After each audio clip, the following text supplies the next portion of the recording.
Hello friends, welcome back to our YouTube channel. మనమైతే ఈరోజు ఐదో రోజు గోవాలో మనకి బుధవారం నుంచి స్టార్ట్ చేసాము. నిన్న ఇక్కడికి వెళ్ళలేదు, కొంచెం రెస్ట్ తీసుకున్నాను. ఈరోజు సండే కదా. ఈరోజు సండే ప్లాన్ ఏంటంటే ఒక 25 కిలోమీటర్లు క్యాండోల్ బీచ్ నుంచి నార్త్ సైడ్ ఉత్తర దిశలో వచ్చాను.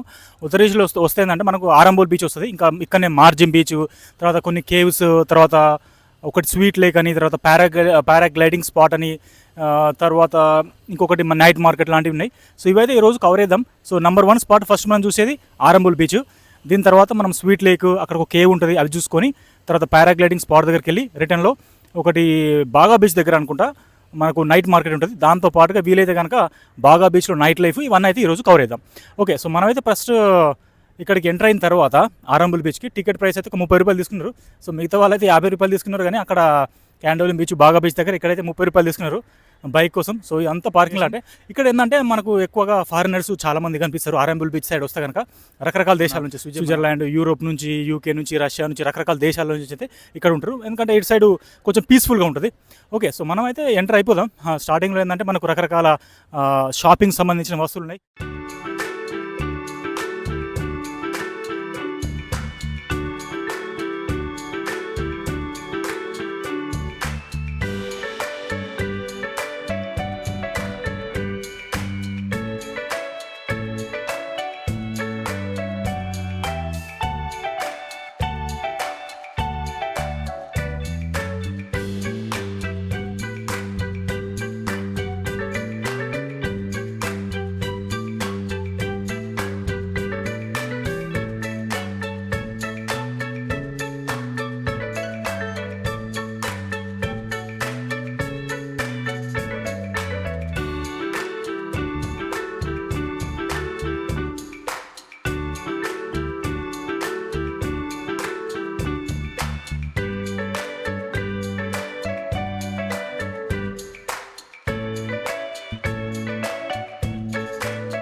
ఆరంబుల్ బీచ్ అయితే చాలా బాగుంది. మంది అయితే చాలా మంది వచ్చారు, ఫారినర్స్ ఎక్కువ ఉన్నారు. వాటర్లో అయితే సూపర్ గా ఉంది. కొంచెం వాతావరణం అయితే కొంచెం హ్యూమిడిటీ లాగానే ఉంది, కానీ చాలా ప్లెజెంట్ గా ఉంది. వాటర్లు దిగితే మాత్రం చాలా సూపర్ గా ఉంటుంది. సో ఆల్రెడీ చాలా మంది అయితే వాటర్ దిగి ఎంజాయ్ చేస్తున్నారు. కొన్నిసార్లు మరీ లోపలికి వెళ్ళి కొంచెం డేంజరస్ ఉంటే కనుక ఇక్కడ లైఫ్ గార్డ్స్ ఉన్నారు. ఒక మన జీప్ లాంటి వెహికల్ లో ఉండి తిరుగుతున్నారు, చెప్తున్నారు అంటే మరీ లోపలికి వెళ్ళకండి, లేకపోతే ఇటు సైడ్ వెళ్ళకండి, ఇటు సైడ్కి వెళ్ళమని. సూపర్ గా ఉంది ఆరంబుల్ బీచ్. అంటే మిగతా బీచ్లలో కంటే ఈ ఆరంబుల్ బీచ్ స్పెషాలిటీ ఏంటంటే కొంచెం పీస్ఫుల్గా ఉంది. ఫారినర్స్ ఎక్కువ ఉన్నారు. ఎందుకంటే మనకు గోవాలో వచ్చే వాళ్ళు ఏంటంటే మన ఇండియన్స్ ఎక్కువగా బాగా బీచ్, కాలంగుడ్ బీచ్కి ఎక్కువ వస్తారు. సో మనుషులే కాదు, కొన్ని కుక్కలు కూడా బీచ్ లో ఎంజాయ్ చేస్తున్నాయి. మనకు ఆ స్టేట్ గా కుక్క కనిపిస్తుంది. సో ఈ కుక్కలు కూడా, ఈ కుక్కలన్నీ కూడా ఎంటర్ అవుతున్నాయి. వేడికి మరి ఉడకపోతే అనిపిస్తుంది ఏమో, అన్ని వాటర్లు దిగుతున్నాయి.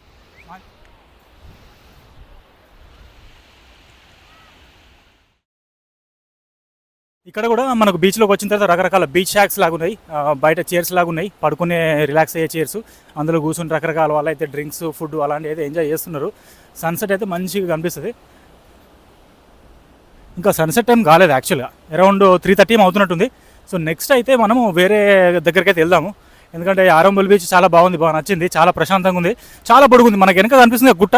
ఆ గుట్ట నుంచి దగ్గర 1 కిలోమీటర్ దాకా నడవాలి. ఇంకా ఇటు సైడ్ వెళ్తే కూడా ఉంటుంది, నా వెనక సైడ్ కూడా ఉంది మళ్ళీ. సో చాలా ఉంది ఆరంబుల్ బీచ్, చాలా పొడుగుంది. సో మనం అయితే నెక్స్ట్ సెకండ్ స్పాట్కి వెళ్దాం. ఇది ఫస్ట్ స్పాట్ ఆరంబుల్ బీచ్. ఇంకోటి మోర్జిమ్ బీచ్ కూడా ఉంది, అది వెళ్ళట్లేదు. రెండో స్పాట్ ఏంటంటే ఒకటి కేవ్ ఉంది, అక్కడే మనకు స్వీట్ లేక్ ఉంది. దాని తర్వాత మనం వెళ్ళేది ఏంటంటే పారాగ్లైడింగ్ స్పాట్ ఉంది, అక్కడికి వెళ్దాం. దాని తర్వాత నైట్ లైఫ్ సంబంధించి అన్నట్టు చూద్దాము. ఈరోజు మన రెండవ లొకేషన్ స్వీట్ లేక్. అంటే సముద్రం పక్కన ఉంటుంది కదా, వాటర్ ఏంటంటే కొంచెం ట్రాప్ అయిపోయి కొంచెం ఉప్పలు లేకుండా ఉంటాయంట, అంటే నార్మల్గా ఉంటుంది. సో పార్కింగ్ అయితే ఇక్కడే ఉంది. 50 రూపాయలు టికెట్ తీసుకున్నారు. ఇదేంటంటే ప్రైవేట్ పార్కింగ్, అంటే వాళ్ళ ఇల్లు ఉంది. సో వాళ్ళ భూమిలోనే కొంచెం జాగాలో కొన్ని 2 వీలర్స్కి పార్కింగ్ అలౌ చేస్తున్నారు. టికెట్ అయితే ఏమి ఇవ్వలేదు మరి. ఓకే, సో మనం అయితే ముందుకెళ్ళి అయితే చూద్దాం స్వీట్ లేక్ ఎంత దూరం ఉందో. ఉంటుంది కావచ్చు, ఒక 1/2 కిలోమీటర్ ఉంటుంది కావచ్చు. ఎవరైనా లోకల్ వాళ్ళని అడుగుదాం రూట్ ఎలా ఉంటుందో. ఇక్కడ చాలా గల్లీ లాగా ఉంది. ఇక్కడ ఏంటంటే స్వీట్లోకి వెళ్ళే దారిలో కూడా మనకు రకరకాల హోటల్ ఆప్షన్స్ అయితే అవైలబుల్ ఉన్నాయి.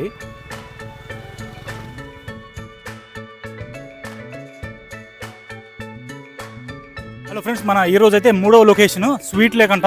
మరి ఎక్కడుందో చూద్దాం, కొంచెం ముందుకు వెళ్ళాలి. యాక్చువల్గా ఏంటంటే ఆరంబుల్ బీచ్ నుంచి అట్నే ముందుకు వస్తే ఒక కిలోమీటర్ ముందుకు వస్తే మనకు స్వీట్ లేక్ కనిపిస్తుంది. ఓకే. సో ఆల్మోస్ట్ అయితే మనం స్వీట్ లేక్ దగ్గరికి వచ్చాము. ఒక 100 మీటర్లు అంట. ఇంతకుముందు చెప్పుకున్నట్టుగా ఆరంబిల్ బీచ్ నుంచి అట్నే ఒక 2 కిలోమీటర్ల వరకు ముందుకు వస్తే అంటే ఉత్తర దిశలో వస్తే మనకు స్వీట్ లేక్ కనిపిస్తది.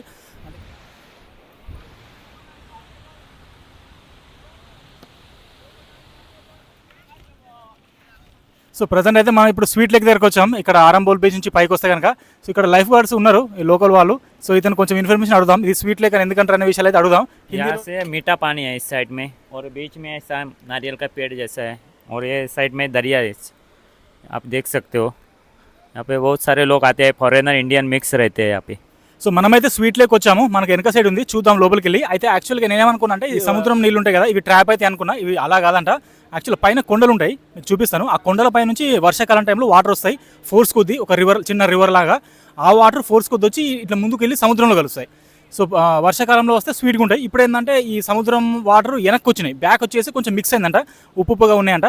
మామూలుగా వర్షాకాలం వస్తే ఈ కొండపై నుంచి వచ్చే వాటర్కి ఫోర్స్ ఎక్కువ ఉంటుంది కాబట్టి సముద్రం సైడ్ వెళ్ళిపోతాయి కదా, అప్పుడు ఉప్పు నీళ్ళు అసలు కలువు, వెనకకు రావు. స్వీట్ లేక ఎందుకంటే స్వీట్ అనే కాదు, మామూలుగా ఉప్పుగా ఉంటాయి, నార్మల్గా ఉంటాయి అన్నట్టు.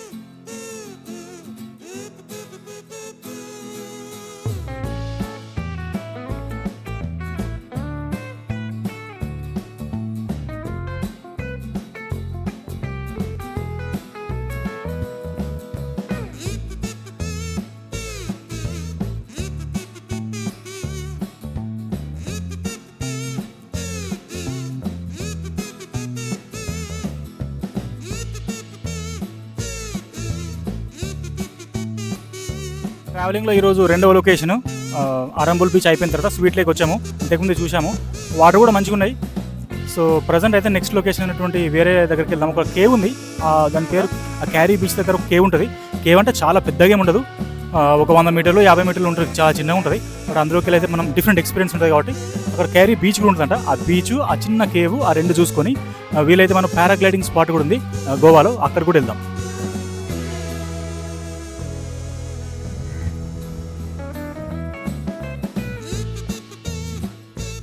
ఈరోజు అయితే మూడో స్పాటు ఆరంబోల్ బీచ్ చూసాము. దాని తర్వాత ఒకటి స్వీట్ లేక్ చూసాము, అక్కడ చిన్న బీచ్ లాగా కూడా ఉంది.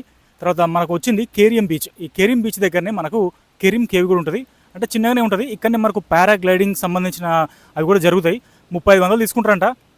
అరౌండ్ పావు గంట నుంచి 20 నిమిషాలు తీసుకుంటారు. 20 నిమిషాలు టైం పట్టుద్ది. పైనుంచి గుట్ట పైనుంచి ఉందిగా, వెనక సైడ్ గుట్టు ఉందిగా మౌంటైన్, ఆ పైకి ఎక్కాలి. ఆ పైకి ఎక్కితే పైనుంచి కింది వరకు తీసుకొస్తారు. పారాగ్లైడింగ్ మిషన్తో ఉంటుంది అనుకుంటా.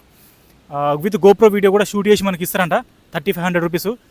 అక్కడ వాళ్ళు ఏదో గొడవ పడుతున్నారు. యాక్చువల్గా ఏమైందంటే వాళ్ళు ఒక 3 అమ్మాయిలు వచ్చారు. సో వాళ్ళకి ఏంటంటే ఎక్కువసేపు గాలి సరిగ్గా లేదు పైన, దానివల్ల ఒక 5 నిమిషాలు 10 నిమిషాల లోపలనే దించేసిండు. యాక్చువల్గా 15 నిమిషాల నుంచి 20 నిమిషాలు టైం పట్టాలి వాళ్ళకు పైనుంచి కింది వరకు. 5 మినిట్స్లో దించారట, గొడవ అవుతుంది. సో అది కూడా కొంచెం జాగ్రత్తగా ఉండాలి, ఎందుకంటే గాలి లేనప్పుడు వాళ్ళు కూడా ఏం చేయలేరు. బట్ ప్రైస్ అంత అడగొద్దు, తక్కువ చేసుకోవాలి మరి వాళ్ళు.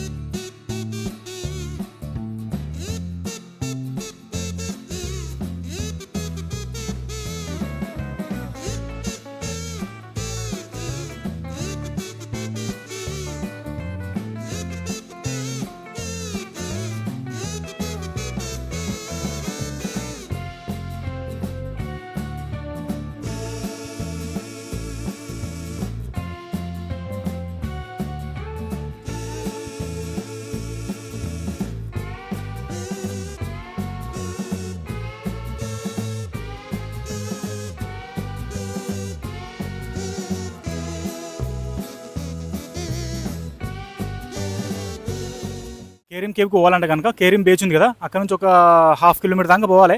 సో మనకి వెనక సైడ్ ఉంది రూటు, అక్కడ ఉంది చిన్న రూట్లా ఉంది, అక్కడ ఫ్లాగ్ ఉంది. సో అక్కడ నుంచి ఆ రూట్లో వెళ్ళాలి. దగ్గరనే అని చెప్తున్నారు కానీ ఉంటుంది కావచ్చు, ఒక 1/2 కిలోమీటర్ అట్లా ఉంటుంది, అంటే బీచ్ స్టార్టింగ్ పార్కింగ్ పాయింట్ నుంచి.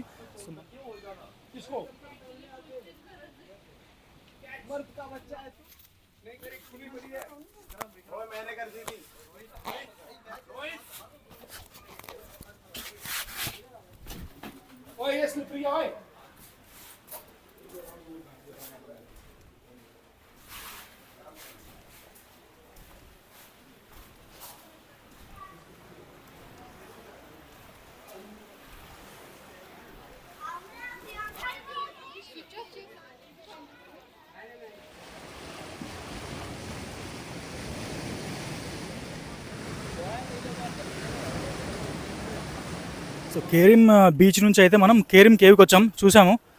ఒక 100 మీటర్లు ఏముంటుంది అంతే, కానీ చాలా డిఫికల్ట్ ఉంది దిగేటప్పుడు, చాలా జాగ్రత్తగా రావాలి. బట్ కేవ్ నుంచి మనం బయటికి వెళ్తే ఇంకొక స్పెషల్ బీచ్ లాగా వస్తుంది. మంది చాలా తక్కువ ఉన్నారు, కొంచెం ప్రైవసీలా కావాలనుకుంటే మనం ఇక్కడికి వచ్చి ఎంజాయ్ చేయొచ్చు. వాటర్ అయితే ఎక్కువ లేవు, బండలు మొత్తం ఉన్నాయి. సో ఇలా ఉంది మొత్తం పర్ఫార్మెన్స్.